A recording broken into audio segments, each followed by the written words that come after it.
Isha movie review.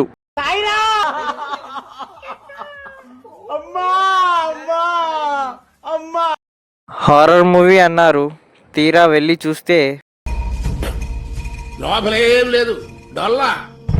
Release కి 1 week ముందు నుండి హార్ట్ ప్రాబ్లమ్స్ ఉన్న వాళ్ళు, హారర్ ఫిల్మ్స్ అంటే భయం ఉన్న వాళ్ళు మూవీకి వెళ్ళొద్దు అనుకుంటా మూవీ టీం ఇష్టం వచ్చినట్టు సోది ప్రమోషన్స్ అయితే చేశారు.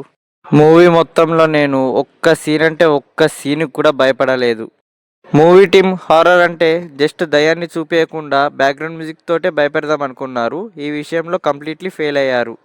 ఎప్పుడైనా హారర్ మూవీస్లలో దయ్యం సీన్స్ ఎంత భయంకరంగా ఉంటే ఆడియన్స్ అంత భయపడతారు. అండ్ ఆ సీన్కి బ్యాక్గ్రౌండ్ మ్యూజిక్ బాగుంటే ఆ సీన్ ఇంకా నెక్స్ట్ లెవెల్లో పేలుద్ది. అదే మీరు దయ్యాన్ని చూపించకుండా జస్ట్ బ్యాక్గ్రౌండ్ మ్యూజిక్ తోటే భయపెడదాం అనుకుంటే అసలు ఎవ్వరు భయపడరు.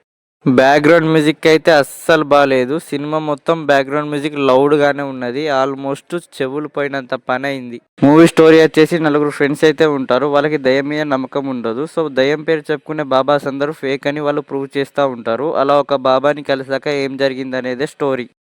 మూవీకి బిగ్గెస్ట్ మైనస్ వచ్చేసి ప్రాపర్ స్టోరీ లేదు. ఫస్ట్ హీరోస్ని ఎవరో ఫాలో చేస్తున్నారు అని చూపిస్తారు. ఆ తర్వాత ఒక ఇంట్లో దయ్యం ఉందని చూపిస్తారు. లాస్ట్కి ఇదంతా కాదు వేరే అని ఒక ట్విస్ట్ అయితే చూపిస్తారు. ప్రాపర్ స్టోరీ అయితే లేదు.